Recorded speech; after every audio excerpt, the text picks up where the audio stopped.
like to take oath or affirmation? In which language would you like to take oath? In Hindi.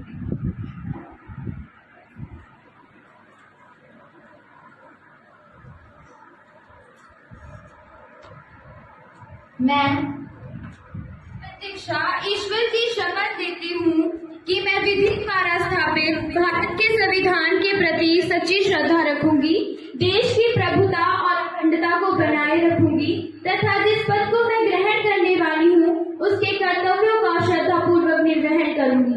संविधान की जय, संविधान की जय, भारत माता की जय, भारत माता की जय। oath or affirmation? I would like to take an oath. In which language would you like to take oath? In English, please.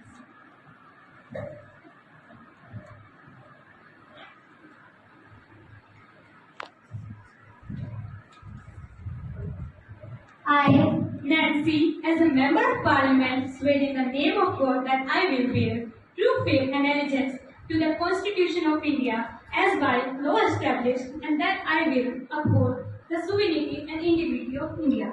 I will faithfully discharge the duties which I am about to enter. Congratulate you, not for your consent, but for your convenient memory loss.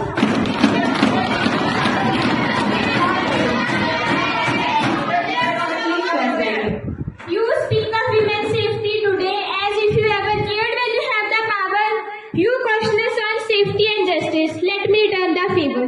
Where was your government when our daughters screamed for help and your system hit the mute button? Where was your action when Nirbhaya happened in your watch? No faster courts, no laws, just spoke silence and slogans. And now you stand here pretending to lecture us on women's safety. So don't you dare lecture us on women's safety when your party couldn't even ensure basic dignity. Your legacy, just silence and slogans. So the next time you feel like schooling us, bring your long record of recycled hypocrisy first.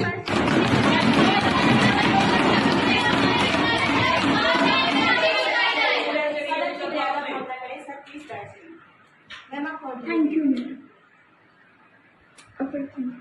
We were rewriting laws. Our work speaks louder. We launched 112 emergency response, built over 700 one-stop centers, trained more than 1 crore daughters in self-defense. We launched Nirbhaya Fund. We turned Beti Bachao, Beti Padhao from a slogan into a mission. We raised the legal age of marriage from 18 to 21 because our daughters deserve degrees, not dowry. Our Beti Bachao, Beti Padhao campaign has powerful brand ambassadors like Sakshi Malik, PV Sindhu, Sania Mirza, who inspire millions of girls. We make drop के माध्यम से कृषि मंत्री जी से यह पूछना चाहूंगी कि यह देश अन्नदाता किसानों के कंधों पर खड़ा है, लेकिन सच्चाई यह है कि वही किसान आज कर्ज में डूबकर आत्महत्या करने को मजबूर हो रहे हैं। राष्ट्रीय अपराध रिकॉर्ड ब्यूरो एनसीआरबी के अनुसार पिछले 5 वर्षों में लगभग 60,000 से ज्यादा किसानों ने आत्महत्या की है, यानी हर दिन दर्जनों किसान मौत को गले लगा रहे हैं। आपने किसानों की आय दुगनी करने का वादा किया था, लेकिन जमीनी हकीकत यह है कि फसलों को सही कीमत नहीं मिल पा रही। एमएसपी को कानूनी गारंटी अब तक नहीं दी गई। सिंचाई और कोल्ड स्टोरेज की सुविधाएं गांव-गांव में आज भी सपना बनी हुई है। महोदय, आधार यह है कि किसानों को समय पर बीज, खाद और कीटनाशक नहीं मिल पा रहे, जिसके परिणाम स्वरूप बुआई देर से होती है, पैदावार घटती है और किसान कर्ज के जाल में और गहराई तक फंस जाते हैं। कृषि निर्यात का दावा किया जा रहा था, लेकिन किसान का घर आज भी कर्ज में डूबा हुआ है। हम जानना चाहते हैं कि क्या सरकार के सारे वादे सिर्फ चुनावी मंचों तक ही सीमित है या सच में किसानों की जिंदगी में कोई ईमानदार प्रयास हो रहा है। इस सरकार ने हमेशा इसको प्राथमिकता दी है। प्रधानमंत्री किसान सम्मान निधि हेठ 11 करोड़ किसानों ਨੂੰ 3 ਲੱਖ ਕਰੋੜ ਰੁਪਏ ਸਿੱਧੇ ਮਿਲੇ ਹਨ।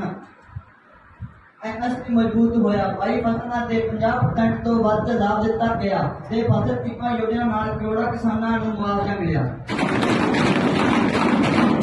बीज से खाद की सप्लाई आज सिद्धि से ऑनलाइन है जो किसाना जानना चाहता हूँ कि क्या इस देश में इलाज अब भी जनता का अधिकार है या सिर्फ अमीरों का जागीर बन गया है। यहाँ गरीबों को अस्पताल में जगह नहीं मिलती और अमीर को बिना लाइन बिना इंतजार हर सुविधा। सरकार हर मंच पर आयुष्मान भारत का घंटा पीटती है, लेकिन जमीनी सच्चाई तो यह है कि गाँवों में अस्पताल बंद, डॉक्टर गायब और जिला अस्पतालों में दवा नहीं जवाब मिलता है अगले हफ्ते में। क्या ये है स्वस्थ भारत या बस एक slogan Ramzan. Health minister mister Jagjit Singh.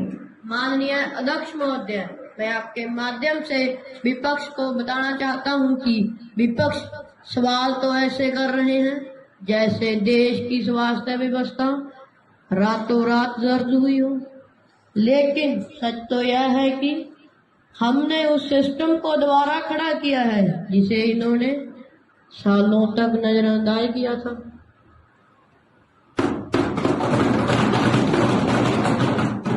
जहां पहले गरीब इलाज के लिए दिल्ली का रुख करता था, वहां आज उसके गांव में ही आयुष्मान भारत हेल्थ सेंटर है।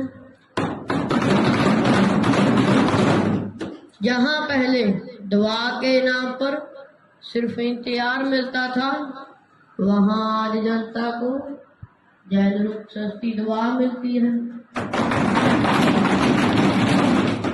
हमें भाषण नहीं देना, सेवा करनी आती है, आंकड़ों से नहीं, जमीन पर बदलाव से जवाब देना आता है। और याद रखिए, पहले इलाज था सौभाग्य, आज है अधिकार। यही है नया भारत और यही है सरकार। मैडम साडे जो इस प्रोग्राम ਨੂੰ ਜੱਜ ਕਰ ਰਹੇ ਸੀ, ਪਿੰਡ ਵਾਸੀ ਸਾਰਿਆਂ ਦਾ ਤੇ ਸਟੂਡੈਂਟਸ ਦਾ ਇਸ ਪ੍ਰੋਗਰਾਮ ਨੂੰ ਇੰਨਾ ਸੋਹਣਾ ਆਰਗੇਨਾਈਜ਼ ਕਰਨ ਦਾ ਬਹੁਤ ਬਹੁਤ ਧੰਨਵਾਦ, ਬਹੁਤ ਬਹੁਤ ਵਧਾਈ। ਬਾਕੀ ਮੈਂ ਅੱਜ ਸਵੇਰੇ ਪ੍ਰਦੀਪ ਜੀ ਦਾ ਫੋਨ ਆਇਆ, ਮੈਂ ਉਹਨਾਂ ਨੂੰ ਕਿਹਾ ਮੈਂ 10 ਮਿੰਟ ਹੀ ਆ ਸਕੂੰਗਾ, ਤਾਂ ਪ੍ਰੋਗਰਾਮ ਹੀ ਐਡਾ ਸੋਹਣਾ ਸੀ, 1 ਘੰਟਾ ਪਤਾ ਹੀ ਨਹੀਂ ਲੱਗਿਆ ਕਦੋਂ ਲੰਘ ਗਿਆ। ਤਾਂ ਸਾਰੇ ਬੱਚਿਆਂ 'ਚ ਬਹੁਤ ਕੌਨਫੀਡੈਂਸ ਦੇਖਣ ਨੂੰ ਮਿਲਿਆ ਤੇ ਸਾਰੇ ਸਟੂਡੈਂਟਸ ਨੂੰ ਇੱਕ ਵਾਰ ਫੇਰ ਬਹੁਤ ਬਹੁਤ ਵਧਾਈ, ਬਹੁਤ ਬਹੁਤ ਧੰਨਵਾਦ। ਜੈ ਹਿੰਦ।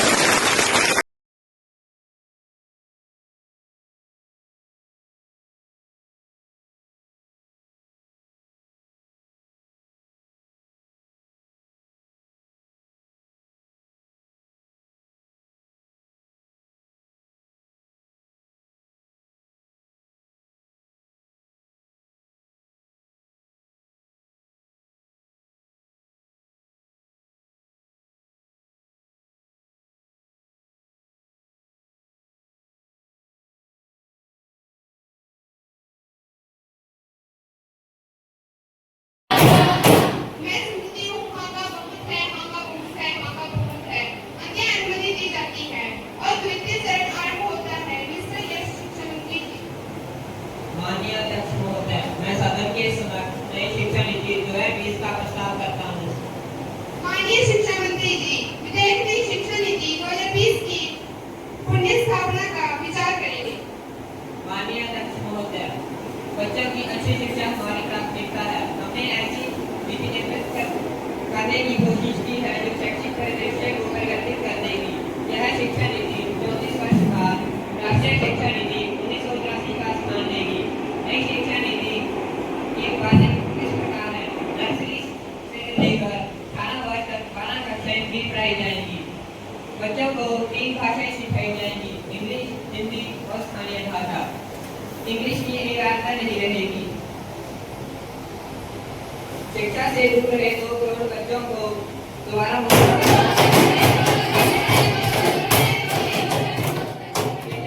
दिया जाएगा। अध्यापक की 4 वर्ष की ट्रेनिंग होगी, जिससे प्रभावी शिक्षक और प्रशासन मिलेगा। शिक्षा पर जेपीडी का 6% खर्च किया जाएगा। शिक्षा से नई शिक्षा नीति पर बहुत कम पर शिक्षा ज्यादा दी जाएगी। ऑनलाइन शिक्षा और डिजिटल शिक्षा को बढ़ावा दिया जाएगा। बच्चों को कौशल शिक्षा पर बल दिया जाएगा, जैसे एनएसएफ, कंप्यूटर आदि। बच्चों की विषयों की चॉइस होगी।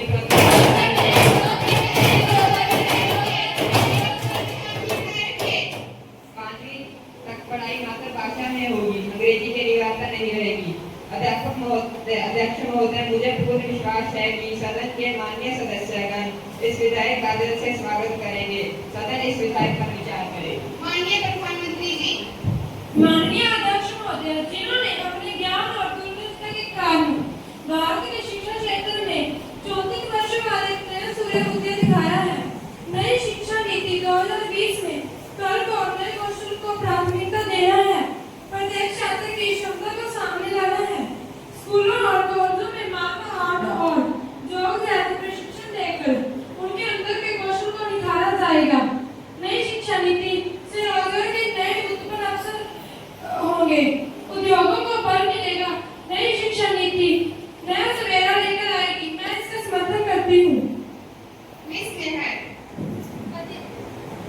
अध्यक्ष महोदय, मुझे दुख है कि यह विधेयक खामियों से भरा हुआ है। मैं इस विधेयक का विरोध करती हूँ। 5-3 व्यवस्था में बच्चा 3 वर्ष का विद्यालय में प्रवेश लेगा तथा सभी बच्चे दाखिला ले पाएंगे। संभव है जैसे प्रवासी मजदूरों के बच्चे जो समय समय पर स्थान बदलते रहते हैं, उन बच्चों के लिए नई शिक्षा नीति में कोई ठोस प्रावधान नहीं है। मैं इस विधेयक का विरोध करती हूँ। माननीय प्रधानमंत्री जी, अध्यक्ष महोदय, मैं इस विधेयक का समर्थन करती हूँ कि यह एक ऐतिहासिक विधेयक है। नई शिक्षा नीति 2020 सभी की पहुंच, क्षमता, गुणवत्ता, बेहतर जवाबदेही जैसे उद्देश्यों पर आधारित है। यह हमारे समाज के लिए मील का पत्थर साबित होगी। मैं इस विधेयक का समर्थन करती हूँ। माननीय सांसद मिस अमरजीत कौर।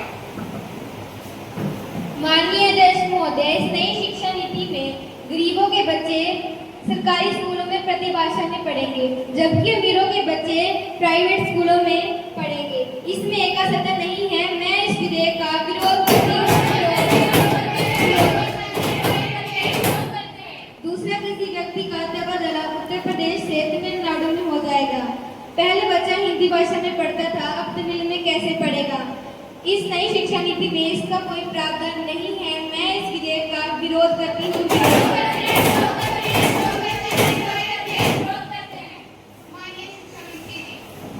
माननीय अध्यक्ष महोदय, मैं उन सभी सदस्यों का आभारी हूँ जिन्होंने इस विधेयक का समर्थन किया और उनके प्रति भी आभार करता हूँ जिन्होंने रचनात्मक आलोचना की।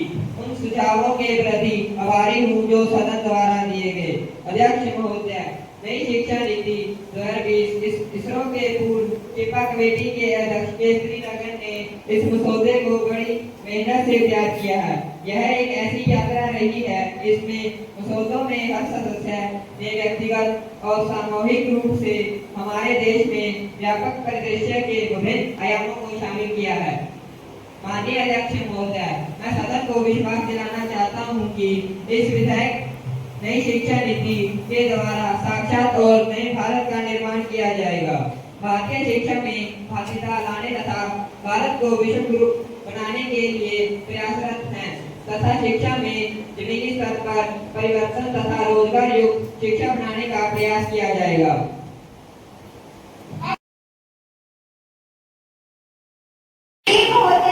मंत्री जी की बात से संतुष्ट हूँ।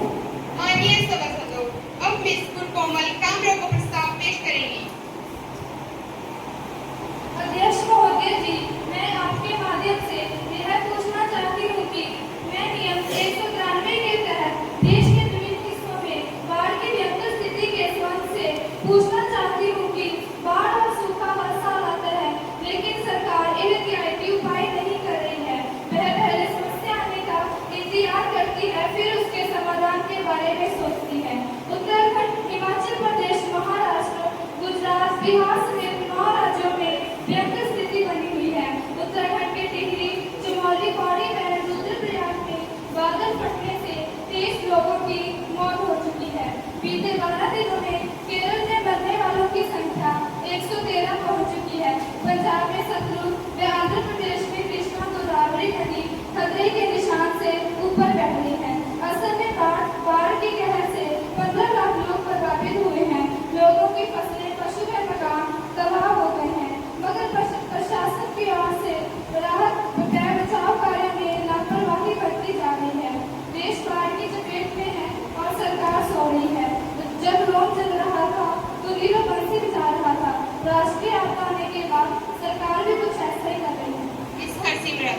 इसे सदन को बताना चाहती हूँ कि बाढ़ जैसी प्राकृतिक आपदा से निपटने के लिहाज से राहत निधि के जवानों को बाढ़ राहत कार्यों में लगाया गया है।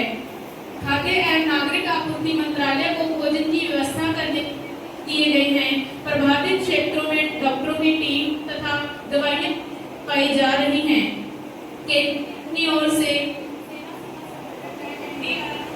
टीम को बाढ़ रहित कार्यों में तेजी लाने के निर्देश दिए हैं। कल ही प्रधानमंत्री महोदय ने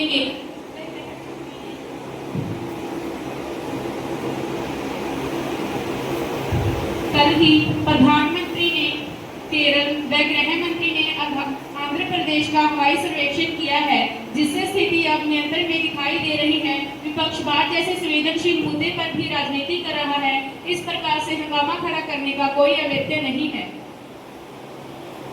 माननीय महोदय, बाढ़, सूखा, भूकंप जैसी राष्ट्रीय आपदाओं पर केंद्र व राज्य सरकारों की सम्मिलित जिम्मेदारी होती है, लेकिन केंद्र सरकार बाढ़ पीड़ितों की मदद में भी कुछ राज्यों के साथ भेदभाव कर रही है। प्रधानमंत्री राहत कोष से कर्नाटक के लिए तत्काल धनराशि जारी कर दी, जबकि पंजाब को फूटी कौड़ी की सहायता भी घोषित नहीं की। बाढ़ पीड़ितों को राहत कार्य में भी अपेक्षित मदद नहीं मिल रही है। मुआवजे में भी सरकारी दफ्तर की विफलता नजर आ रही है। राहत के नाम पर लूट खसोट मची हुई है। सरकार अपना दायित्व निभाने में पूरी तरह विफल है। अध्यक्ष महोदय, मैं अपने पक्षी साथी को बता देना चाहती हूँ कि सरकार की ओर से राहत मुहैया करवाई जाती है, न कि मुआवजा। प्रशासन संपूर्ण रूप से राहत कार्यों में जुटा हुआ है, फिर भी बाढ़ के चलते 80 लाख हेक्टेयर फसलें खराब हुई हैं तथा 1800 करोड़ रुपए के नुकसान का अनुमान है। केंद्र सरकार ने प्रधानमंत्री राष्ट्रीय राहत कोष से बाढ़ में मरने वाले लोगों को 2-2 लाख तथा गंभीर रूप से घायलों को 50-50 हजार रुपए की सहायता की घोषणा की है। बाढ़ के कारण हुए नुकसान का आकलन करने के लिए जल्द ही केंद्रीय दल भेजा जाएगा। विपक्ष के भेदभाव के आरोप में कोई दम नहीं है, सिर्फ हंगामा खड़ा करना मकसद है। रिस्पेक्टेड मेंबर्स, क्या बाढ़ आपदा मामले पर चर्चा चाहते हैं वे यस करें।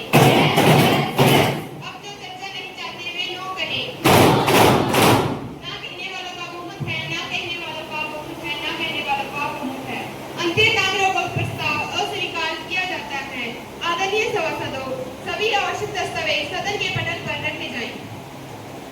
माननीय शिक्षा मंत्री जी, विधायक नई शिक्षा नीति 2020 की पुनर्स्थापना के लिए एक अनुमति का प्रयास करेंगे।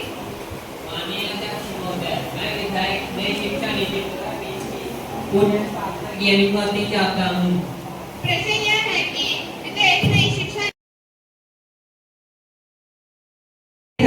शिक्षा नीति 2020 पारित करता हूँ। अब विधेयक के खंडों पर विचार होगा। प्रश्न यह है कि खंड 2 से 10 तक विधेयक का अंग बढ़े। जो प्रस्ताव के पक्ष में है कृपया हाँ करें। जो प्रस्ताव के विपक्ष में है कृपया ना करें। मैं सुनती हूँ हाँ का बहुमत है, हाँ का बहुमत है, हाँ का बहुमत है। अंत खंड 2 से 10 तक विधेयक का अंग बढ़ गए हैं। प्रश्न यह है कि खंड 1 और विधेयक का शीर्षक अंग बढ़े। जो प्रस्ताव के पक्ष में है कृपया ना करें। जो प्रस्ताव के विपक्ष में है कृपया ना करें। मैं सुनती हूँ हाँ का बहुमत है, हाँ का बहुमत है, हाँ का बहुमत है। अंदर खंड 1 विधेयक का शीर्षक अंग बढ़ा। माननीय शिक्षा मंत्री जी।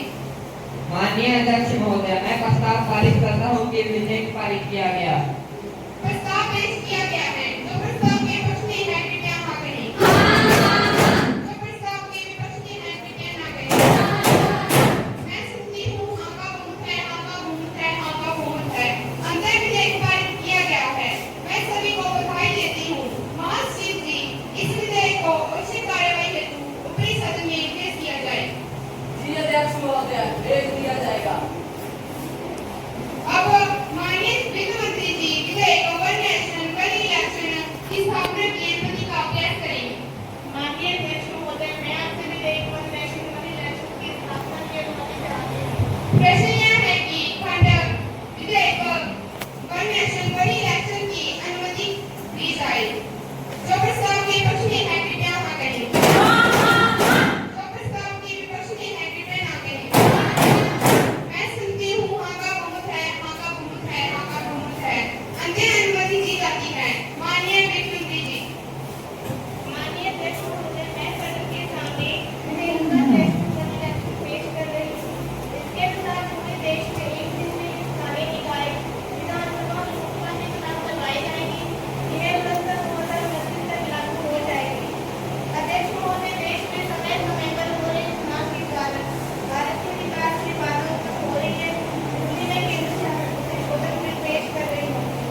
इसी